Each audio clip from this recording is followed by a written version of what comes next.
the media center that he also wanted to, hey, you guys come up with cool things to do for a year, and then he wants to create a media center and train a bunch of people and to have a bunch of citizen journalists. Like that information might be useful in context. Did you give a little, like, introduction? Did you say anything as an introduction? Oh, no. Real quick, for anybody that wants more information on that, for anybody that wants to have direct input or, or influence on how that process goes, the media team meets every Wednesday, 7 p.m. at E5 in Chinatown. There is some talk about changing the meeting time to a place that more people can participate because it's really convenient for a lot of people. Did you say at 5 p.m.? 7. E5. Which is the same time as the Ideas Group. Ideas Group is no longer meeting. They combined with another group. Or no, you needed 35. Yeah. I have nothing to do with that group. And they had a live document where people could weigh in online and make suggestions. Either way, the next meeting is this Wednesday at 7 p.m. Oh no. As far as anyone I just have someone wanted like some of the Zen stuff and how would you get in touch? Thank you. The media group you wanted to So there's two ways to do it. Three ways actually, but one of them is in the email is Boston Media at gmail.com. Occupy Boston Media at gmail.com. Gmail.com, all one word? Okay. Hyphens. Hyphen? Yeah. Okay. Our listserv is OB Media. The word king was changed. At list.occupyboston.org.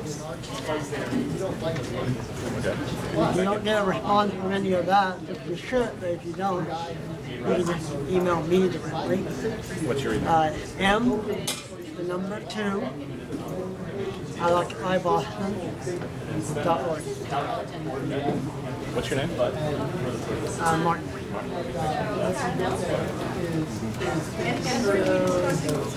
On that same token note, that I didn't know that. That's awesome. So if you guys need trainers, I'm happy to train people on that equipment. I'm with Occupy Boston TV. I guess there's a couple other TV folks here as well. We also are kind of in the promoting citizen journalism game. Basically, anybody can come and join our group and get training in the TV studio, Brookline Access TV.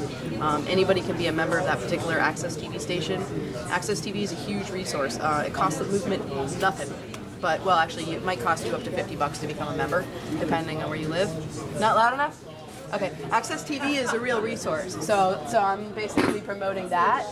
It doesn't really cost the movement much, but it may cost you like $50 as an individual to sign up for a year. But you can get free classes and access to like Mac computers, brand new state-of-the-art HD cameras and stuff like that, so you can make your own programs about anything you want autonomously. And then if you want to contribute it, you can contribute through media, or you can contribute to Occupy Boston TV, and we can get you onto the YouTube. And also onto Occupy Boston TV. We're working on a couple of documentaries. We're interested in more documentary footage of all kinds of actions and things like that. We'll include it in shows. We're also looking for guests and hosts for shows. We're looking for people to book shows. Talk shows is a great opportunity for us to slow down and start to explain to the public, who we are, what we're doing, some of the goals that are associated with the movement. Things like that. So if you're interested in that, you can talk to me. And then also, if you are interested in public access TV, I'm pretty knowledgeable about it. I know a lot about how that works, how it's funded. It's basically free speech across the board. It's non-commercial, so you won't have any competition from commercial interests. And also, you're supporting the continuation of free speech by using it, because it's actually funded through cable. So when you get your cable subscription, up to 5% of the money that they make on you goes toward that local access TV station for the purpose of free speech and electronic media education in your community. What's your name again? Jess Schumann. Yeah, and if I seem really abrasive, it's because I had 2 cups of coffee, and they were really strong. Schumann, S-C-H-U-M-A-N-N? Yeah. Yes, that's right, yeah. Do you mind giving your email? No, it's J at OccupyBoston.org. And if you're interested in joining TV, we have 2 shoots coming up. One is on February 4th. The other one is on February 18th. We have a mailing list, and you can reach TV at TV@OccupyBoston.org. It's not the letter J, it's J. No, it's the letter J. Can I? Yeah. I'm Doug Green. I'm with the Occupier. So we also have meetings as well. Yeah, thanks. So so we just came out with the latest issue. So yeah, I did that story on the T and a few others as well. Our meetings tend to be on Sundays and Wednesdays, and you don't have to be a professional journalist or anything to be a part of the Occupier. We are encouraging all contributors to the Occupier to make sure that they are reporting on events that are going around in Occupy Boston. So it's not just about editorials or anything like that. And everything is given due consideration. We do have an editorial process, and we do have an email list as well, which I don't remember the address offhand, but if you want, I can give you my email, and I can forward you to someone who can add you. Yes. So what is it you're looking for? Articles or, editorials, or what kind of category? Probably more articles, like say there's a demonstration and you were there, you can write a report on it. If you're at a GA, I don't think we had any about the recent General Assemblies with all the sexual violence discussed, but we should have more of that. So that's pretty much been the policy. It was passed a few weeks ago. Everyone has to submit one report on an event or something like for this event could constitute. Could be before the fact, saying that there's something that's going to be happening. Yeah, something like that. I mean, it's kind of difficult to decide when stuff it's hard to figure out what gets printed because we're only coming out pretty much every 3 to 4 weeks. There's no way we would try and compete with the media, the Facebook or the Twitter people who can do stuff as it comes. But we are encouraging all sorts of contributors as well. So I just want to lay that out there. That's it. I'm just wondering, Jess, maybe you're a person, and tell me if you think this is off the topic. But it occurred to me that in terms of public access, of getting things in public access, that if someone wanted to be a really effective media activist, one thing they could do is try to get everyone they know to watch Democracy Now. Yes. Okay. Because just sitting Democracy Now is alternative media on a lot of public access and public TV shows. It's a daily news show, an hour long. Which where do you get it? From the internet. DemocracyNow.org. DemocracyNow.org. You can go to the website. Anyway. Just because you watch that for a week, and that's all you need to see how ridiculous the mainstream media is, and really how on just a journalistic level they can't even compare.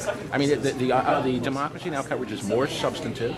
It provides context, et cetera, et cetera. It just goes down the line. And so my question is, it would be a powerful media activism to spread that around to as many public access stations as you can.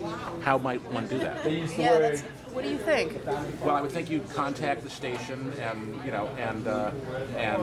say we want Democracy Now on our station. You maybe do a little small campaign to get everyone to. You mean for public access? Are you willing to spearhead that? Because that's definitely that's a big goal. Absolutely, I think that show needs to get through. I can't, but I'd love to throw the idea out there and say someone else do this. I agree. That has to happen. Do you really want results? Man, I'm telling you, that's going to bring results. Because if people start, it's garbage in, garbage out. You know, we have, I'm sure we all have progressive friends, Yeah. or progressive-minded friends, okay, who are laboring in blindness because they'll turn on the TV and they'll watch the mainstream media, and it's garbage in, garbage out. So in response to that, after the second breakout session, later on today, there is a present breakout proposals, so that if we could compile, a bullet point list of some of our best ideas for, moving forward with citizen media, and that could be one. And someone needs to make a list so that we can quickly give them in this section here, that's after the next breakout. Who would like to be the scribe for that? I might be leaving. Why don't you learn? I would, but my hands are occupied. Grab a pad and write a bullet list. I'll try. I'm not very good at talking and writing things down, but I'll try. With that too, actually, that's one of the goals of Occupy Boston TV is to spread our media on public access channels.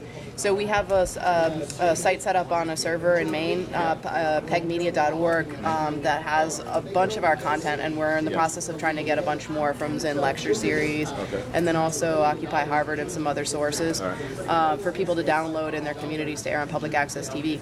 The limitation that I've come up against so far is that in each community you need a sponsor. So you can call the station and ask for Democracy Now!, but they're a free speech station. So essentially they're not, the staff there, although they for the most part agree with us, having worked in access for 7 years, I think I can safely say that.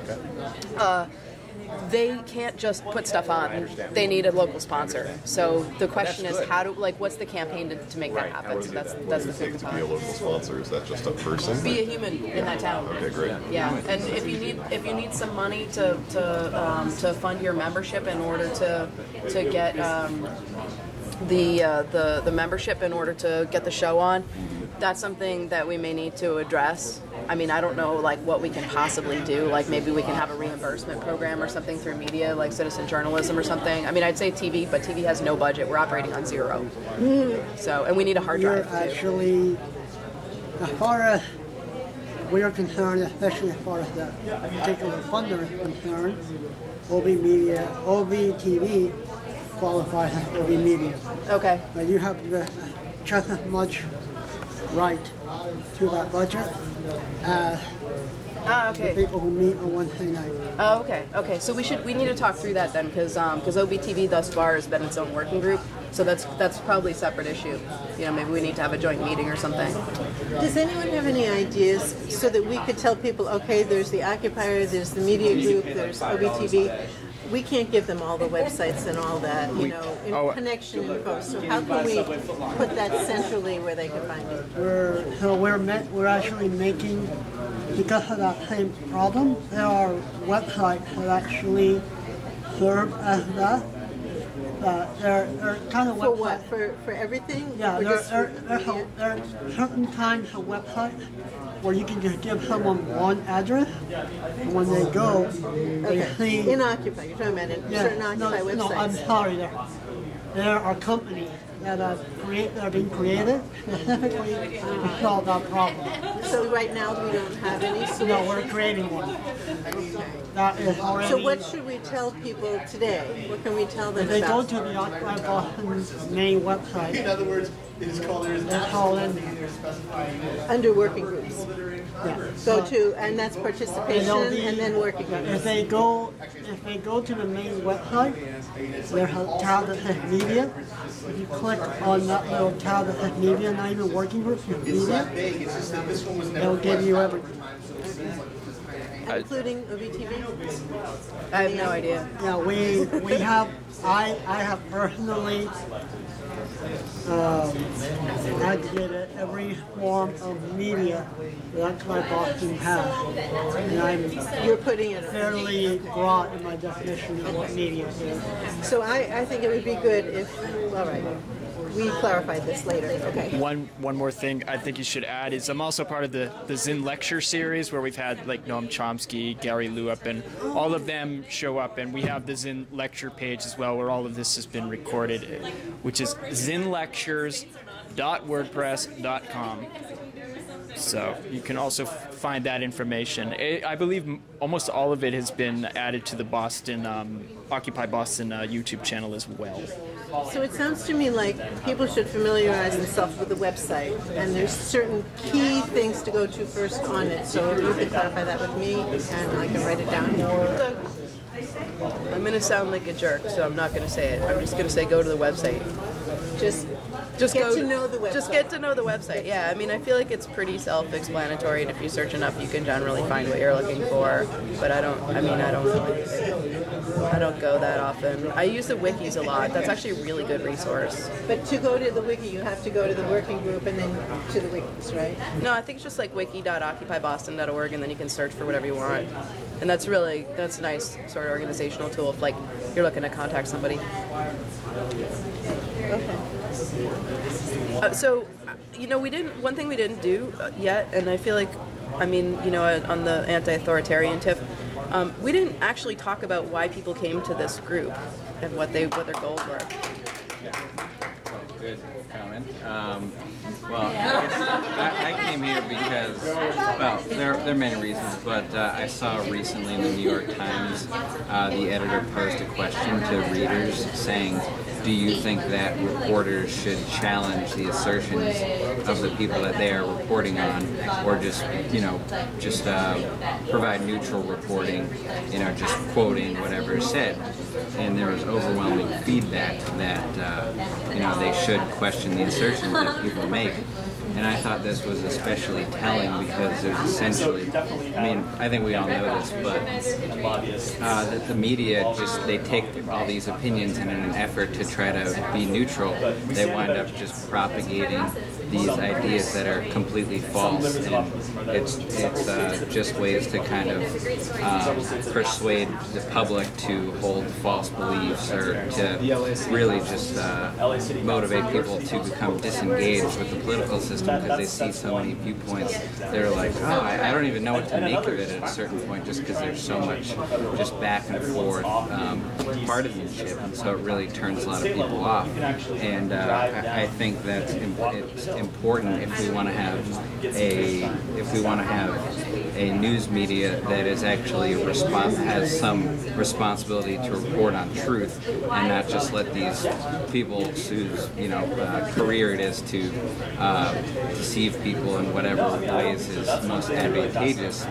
It's important that we form other sorts of citizen journalism where we actually hold these people accountable, and we no longer give these people the respect that they have earned through, going on CNN and being allowed to lie and not getting questioned for it. And so I think that's why it's especially important that we have this group and find reporting that holds these people accountable. It's sickening. That's awesome. Yeah. Makes me think of like an Occupy the Press kind of segment on a regular basis, and kind of take what they're doing, pick it apart, and give it back. They've completely failed us.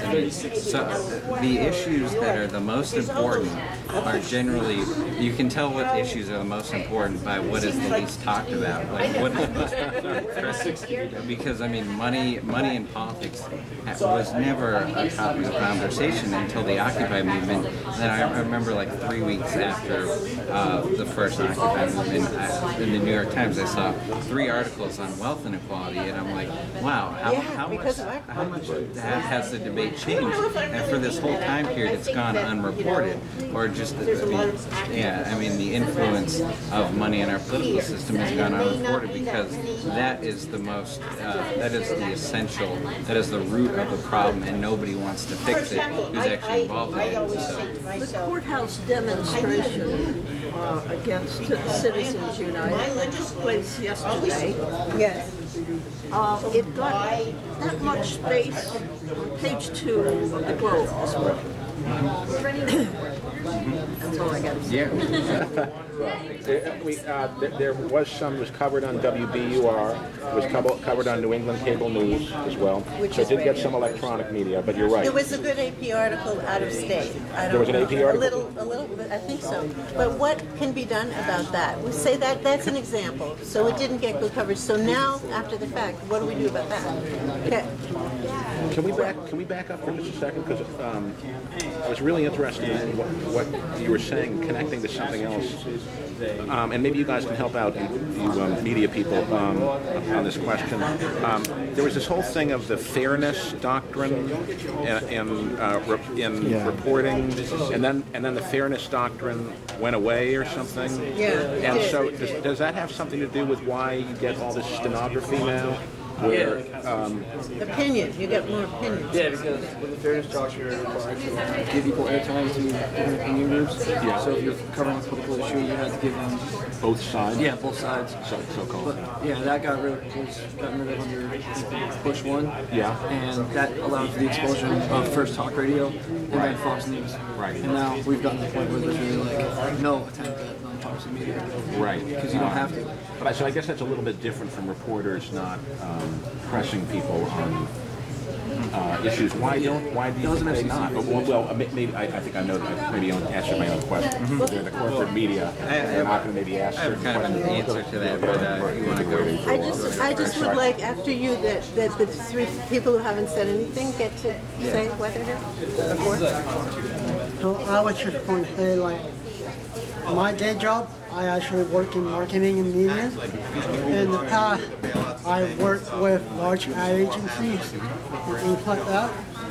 I now work for smaller organizations that have it like the ad agency game. And I can tell you that new media, there's a reason why all media is dying, why the New York Times is in dire financial straits, why right now the Robert Murdoch's media empire is in trouble. Well, for other reasons I do that, but I can tell you that there are ways of using things like social media and Facebook and other, where someone like Dean Bean, the coffee that we're drinking, can go toe-to-toe with Folgers, with the budget that Dean Bean has for advertising and the budget that Folgers has, and have Dean Bean win over Folgers if the people know how to use that properly. Because the internet and social media have become quite a equalizer if you know how to properly use it. That's really interesting. I'm afraid we're going to run out of time. Can you guys say why you're here? I'm here because of what you said. I'm about fact-checking and holding people's feet to the fire, essentially. When they publish an ad, or not an ad, an article, an editorial, it goes unanswered most of the time. And so it becomes, I can't stop being loud, sorry. But it's just that it goes unanswered and people assume that's the truth. There's no fact-checking, there's no backup, there's no pushback. And that's why I'm here. I want to learn how to do that effectively. Did you hear that? I can write all night. I can stay up all night and write. She's saying that. And that's what I liked about your She's saying that there'll be editorials, and the editorials will be based all on mistruths or half-truths, and no one calls them on it. Yeah, so that's important that people's feet be held to the fire. If they say something false, it just shouldn't sit out there. It should be challenged. That's why I stayed up late last night to feel that great. Yep. I watched the dial, trying to find some coffee yesterday. And I couldn't find it. They were talking about some dog who was shot. They were talking about a fire. It was a coyote. I don't know. You're the fact-checking. I saw that. No, but there was a dog that was shot on his back porch. And that's sad, but it's not news. Okay? And a fire in Montana is not news to me. I wanted to hear about yesterday's events. Nothing. What about Obama's puppy? So we really need to let some other people. John, what about you? Yeah, so I'm interested in the whole question of self-government and of being able to inform ourselves and one another about what's going on is critical to intelligently exercising our democratic rights, our rights to vote. And so fact-checking is a big part of that, having a diversity of voices so the concentration of media ownership is something that I see as a problem.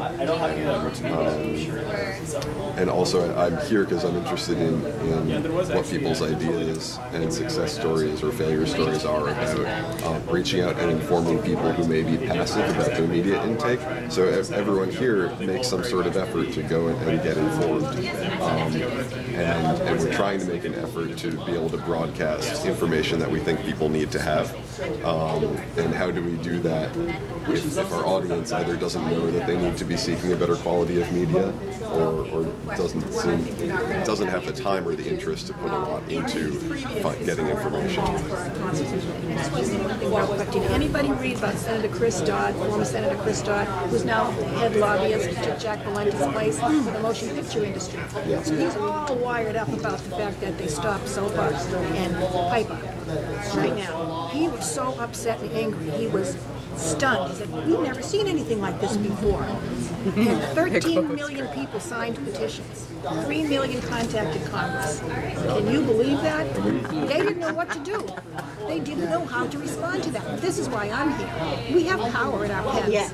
We have power in our pens. You need those 13 million people to see sort of the root of the problem. You're going to keep getting these crummy laws as long as you just sort of deal with them when they come along instead of fixing the underlying That's kind of what I was saying is none of those 13 million people had any sort of like giant marketing budget at Hollywood. It was all done online by enormous amounts of tweets and Facebook posts and all that. They had a little bit of help when the big giants of the internet stepped in and said, we are also against this. But as a member of both the Occupy Boston media team and someone that does this also for a living, I was monitoring the whole thing, and I saw and I made a timeline of the senators who were sponsoring and backing this, of how they were dropping off like flies. You're like, I don't want to touch this, all the way up to the Republican debate when the candidates were designating themselves for it. Okay, what's your name? My name is Deborah Butler, and I represent a nonprofit here in Massachusetts, and we engage individuals in the legislative process. I'm a registered lobbyist on Capitol Hill. We have 3 Facebook fan pages, and I think one that you really like is called Not So Facts. Not So Facts brings facts back into the political conversation. It challenges what we hear from parties and pundits and politicians, but it's in the Facebook realm of discussion. And I'm looking for people to submit facts to back us up on what we're talking about. Like I just posted about tar sands and what it takes to get oil out of sand and all the bad things that people aren't really talking about. So I have information about what I'm operating, and that's on a tear tag, so check me out. Oh, over on a table? You have a table? No, I don't have no table. I just have tear So tags. can you just pass around some tear Take tags? a tear tag, people. Okay, great. Peter Bruce is my name. I'm a cab driver and a former political Loud science as professor. possible. Sorry. Yeah, I'm a cab driver. I used to be a political science professor. I just remember in the 60s there were a lot of underground papers, and I wondered what it would take to start one down, or the finances. We have a paper. Oh, yeah, you came late. Oh, okay. Yeah, You answered my question. we try and come out every 3 to 4 weeks. There's also online version. Yes, we're online. Just look up Boston Occupier and you can find it online as well. Can I make a suggestion? So I really like this discussion that we're having about the press, and I wonder if anybody would be interested in doing, like, helping to put together an Occupy Boston TV show, a Boston Live TV show, and invite the press to come on and talk about this fact-checking issue and other issues around reporting with our issues. Yeah? I for one, would very much agree that, I think we've had a shortage of questioning 36 states within our media, so I think it's important to try to do that and try to speak to people who are actually inside of it and see what their opinions are and why they don't see that level of journalism. Would you be willing to spearhead the project? I think I would. Okay. I don't have. What's your name again? I know. Tell me what. David what? Rice. That's R-E-R-BRUC.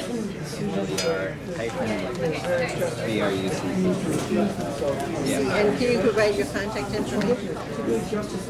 You didn't get to talk. Oh yeah, my name's Emma Page. What? My name's Emma Page. I contribute to a blog. I was working in a hotel. And yeah, I mean, there's no just by teaching myself and learning about it myself. I think, without the internet, the egalitarian nature of journalism, I think we're going to be power to do this work. That's what I think taking the power of the voice away from. So what are you doing right now? You said you're involved. What are you exactly doing? Oh, I write for a blog.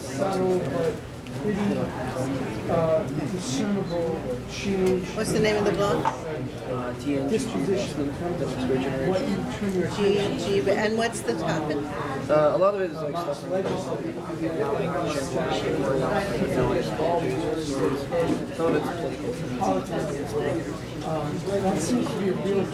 TNGG.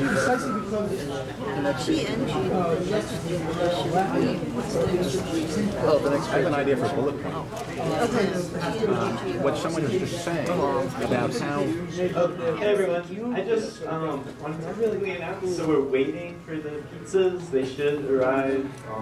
But that's okay. We have other food. We'll put it out. So I just think we'll just keep the session going, and maybe it can be, when the lunch comes. But we already have another half hour allotted, so. For food. I've got one more fact that might also be useful in this. So Facebook and the website Politico, Facebook and the website Politico have now entered into a partnership where every time that you post any sort of political content on Facebook, on your personal Facebook, not on the page, but on your personal profile, Politico, the website, gets that content, gets that. Without your permission? Yeah, it's filtering it without your permission. So how do you feel about that? Oops. All the political stuff I posted, I'm on some list now on Facebook. I feel comfortable with the world knowing about it. I'll tell you later. But for someone to be calling it Without being a friend or whatever. Yeah. I actually have my Facebook settings set to you can't say anything unless you're a friend of mine. Me too. So is this political, or the political that we know? Yeah.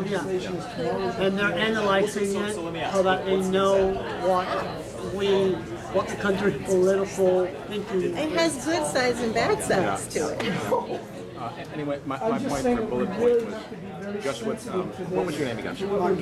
Mark was saying is if there's one great thing we could do is remind people in this new internet age and social media and new media age how things have shifted and we maybe are much more powerful than we think we are, or we have the ability. So in other words, remind people of our own power in this new age and this opportunity that's opened up with all the new media and the internet, and give examples, just like Martin did with the 13 million people. Right. Because I think Occupy really kind of understands their own power, but maybe other people don't. They don't. We have a very disempowered populace. Very they don't know their own strength. They're one way we like to put it, move to mend, is their minds have been colonized. You were going to say something? Yeah, I was going to say, as you know, I'm a registered lobbyist on Capitol Hill, and I was trying to get into Barney Frank's office, and I was referred to a staffer. She blew me off for 6 months. No phone calls, nothing. And so one day I walked into the office and I said, let me tell you something. They told me, they said, she's not here, she's not here. I said, you know what, I don't care if she's here or not. I said, if she doesn't get back to me, I'm blogging about this. I turned on my heels. I had 4 people that followed my blog, to be honest with you. She got right back to me because they did not want that on me. Threatened to blog. It's a good threat. I deal with that at You work. didn't get much chance. Did you have anything else you wanted to say? Well, if you do, just let us know. I don't know what you think about. Yeah, just find out what's happening. What about Jess? You haven't had much chance to talk. You could have some words of wisdom here. I don't really have that much left to say. Oh, except that if you have very little experience, it's fairly easy to get a talk show in whatever town you live in. So you can generally like walk in and just say, I want to have a talk show, I want to host it or whatever, and you probably can get some help with it. Oh, you talking radio or TV or both? TV. I don't know much about radio. Occupy Boston has radio, and I think they're looking for people to host shows. Yeah. But I don't know that much beyond that. OccupyBoston.org/radio, I think. Yeah. They're friendly. They'll get your stuff on. We're always looking. We have an online radio station. We are looking into the possibility of having Occupy Boston. They got a radio station? Yeah, there's a radio station. Occupy Boston Radio. You're tuned in to it on the radio or? It's online. Online. We are looking at. Radio station. Yeah. You don't broadcast. Well, we are looking. We do broadcast, but there's ways to broadcast. We are looking at an official, whatever radio station. Because Occupy Wall Street has a legal radio station that you can tune into with the radio. Yeah, the FCC just opened up, I think, the application for powered radio stations, so you have a window of opportunity to do it. Yeah, it hasn't been done. There's a long time wait between windows of opportunity, but one of them is coming up soon. For me, I am going. What do they call it again? They just opened up what? Low powered radio stations. So basically local radio stations. Occupy Wall Street has one, and the window of Get it from here. No, I don't think it would reach They you. scare the shit out of me. Okay, I'm aboard. That's all I need. Well, they do put it online as well. So online. I think you have a comment, and then Yeah. Well, I just think it's important because this movement has really made people feel empowered. Because I feel like for as long as I've been watching politics, I felt like I have had absolutely no say in what happens. You know, I can't afford to spend $30,000 to Barack Obama dinner. You know, and so I think it's important to make people realize that we no longer need to be passive in this fight. And just let information just be given to us, and instead we can make our own information and we can network. We don't need vast sums of money to do this. All we need is like-minded people who see that there's a problem, and just engaging in whatever way that you can contribute. Because I understand that people have so much on their plate, and people have families, they have jobs, they don't think that they can do that much, and just like. Even if you're at work and there's like two people that you mentioned this to, just any little bit that you can do, I think it's important to furthering these ideas. And once there is pressure at the national level to get through some sort of legislation banning super PACs and unlimited amounts of money, there's going to be all this grassroots support that has been built up just through people doing their little part. I have to set up lunch, so can I just say this one reason that I came, which is because I think that money in politics is probably the biggest underlying problem that affects all of the other things we're trying to achieve in social justice and economic and environmental justice. But equally important, because they're hand in glove, is media. And one reason why money in politics is so important is because it usually translates into some sort of media, or frequently. That's not the only thing. But it's almost like you can't deal with one if you just ignore the media. So we have to think about it. Can I make just a really quick, brief comment? Yeah. I think that's very important, because I think a lot of it seems like politicians are just, their job description is just to be hypocritical and to not really be factually based and appeal to people in so many different ways. And I think the influence of money is why there's so much untruthfulness, because you can't get any sort of objective means of looking at an issue when there's money influencing these people to maybe not look at things objectively and instead have to resort to persuading you via things that are not factually based. And so I think when you get the money out of the politics, it makes they become more straight shooters. And Deborah, this is not about you. But I'm just thinking the K Street influence on Congress is the cancer there. And that's hand in glove with Citizens United. It's the same thing. It's a dark side of the same coin. And that's something we have to address too. I don't think people like Chris Doyle, because he's 2 years out of politics and he can't lobby directly, I don't think any congressperson should be allowed to go into that field. Period. You're done. You choose this or that. Because you can't sell your influence, and that's what they all do. We need to summarize. Somebody's going to have to summarize this for the rest of the group. Does anyone want to volunteer to do that? Because we're going to need to wrap this up in the next few minutes. Well, Helene was writing bullet points. I think she should just record them. Okay, she's got to set up lunch, though. Can someone read her writing and maybe be the one?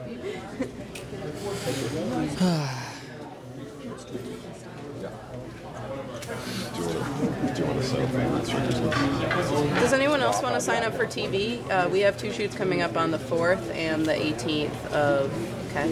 Can you tell us what exactly, what goes on during each shoot? Yeah, so we meet around noon on the Saturday typically, and we set up from noon to 3. We have tech set up, and then from 3 to 5 we shoot, and we are typically aiming to do 3 half-an-hour segments in that time.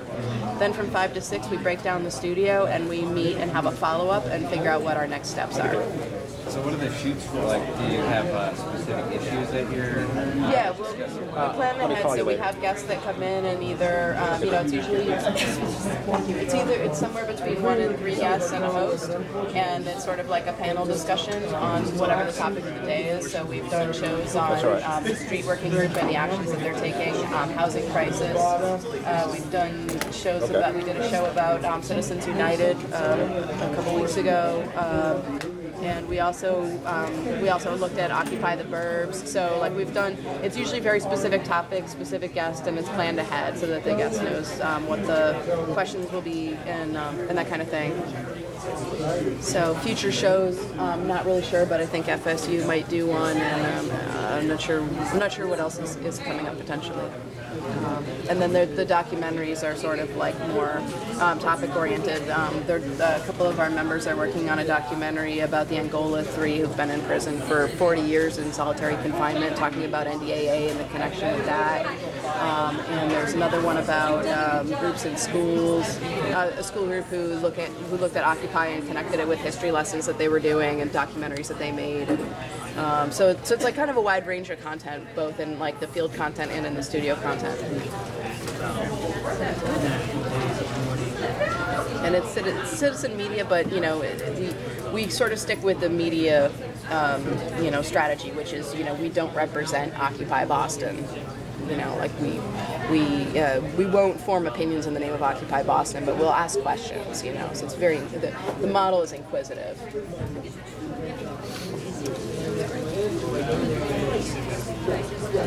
Figure out who's reporting on the... Is this everything? We have 5 minutes left. And then... Does anyone else want to sign up for TV? I'm actually going to sign up. So the TV mailing list, you'll end up with emails on a regular basis about what TV is doing. Okay, cool. If you want to just write it on the back of that, I can. Thanks. That's an idea, show idea. Okay. Occupy your board of elections. Okay, cool. Yes.